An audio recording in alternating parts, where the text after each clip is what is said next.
वंचित बहुजन आघाडीचे पदाधिकारी सुनील बोदडे आणि प्रकाश भिसे चारचाकी गाडीने जात असताना असलगाव ते खांडवी गावादरम्यान अज्ञात हल्लेखोरांनी गाडीवर गोळीबार केल्याची घटना 25 जूनच्या रात्री 10 वाजताच्या सुमारास घडली आहे। सुनील बोदडे आणि प्रकाश भिसे गाडीने नांदुरा येथे जेवण करण्यासाठी जात होते। या दरम्यान असलगाव ते खांडवी दरम्यान अज्ञातांनी त्यांच्या गाडीवर हल्ला केल्याचे त्यांनी पोलिसांना सांगितले।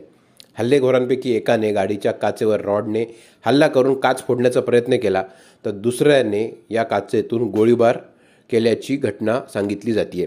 सुदैवाने झाडलेली गोळी ही गाडीच्या काचेतच अडकून बसली आणि त्यामुळे कोणतीही जीवितहानी झाली नाही।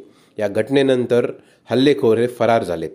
पोलिसांनी या प्रकरणाची तात्काळ दखल घेऊन घटनास्थळ गाठले आणि हल्लेखोरांचा मागोवा काढण्याचा प्रयत्नही केलाय, पण अद्याप ठोस काही हाती लागलेले नाही।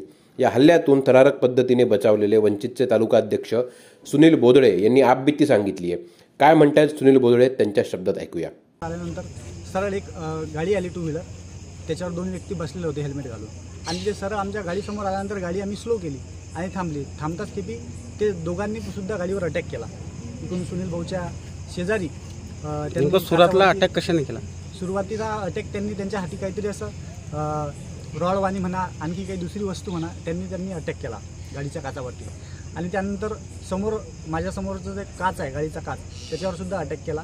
आणि गाडी म्हणजे बुलेट, आम्ही बाहेर निघाल्यानंतर आम्हाला त्याच्यात बुलेट दिसले, आम्हाला म्हणजे गोळी आम्हाला काचात अडकलेली दिसली।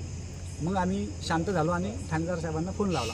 मग त्यानंतर तिथं त्या ठिकाणी ठाणेदार वगैरे आले आणि बाकीची सगळी मित्रमंडळी आणि सर्व पदाधिकारी आले। गाडी चालू असताना आणि गाडीचं एसी चालू असताना आवाज आला असताना आम्हाला काही बाहेरचं काही गाडी थांबवली होती ना? गाडी थांबवलेली होती, गाडी चालू होती, गाडीत एसी पण चालू होता आणि गाडी रॉड आवाज करत असता आम्हाला ते रॉडचे आवाज येत। आणि त्या पिरियडमध्ये जर फायर केला असता, म्हणजे त्याचा आवाज झाला असेल का तरी झाला असेल। ते जवळपास 9च्या सुमारास झालेली आहे फायरिंग। ते नाही म्हणजे ते एवढं कन्फर्म। मग नंतर ते आरोपी कोणत्या दिशेने गेले? ते आपल्या जळगाव जामोदच्या दिशेने गेले। मग त्याचा काही पाठलाग केला? नाही, आम्ही पाठलाग केला। आम्ही घाबरलोच तेवढे, आम्ही गाडी चालवण्याच्या मनस्थितीत नव्हतो। तुम्हाला काय वाटतं, कोणावर संशय?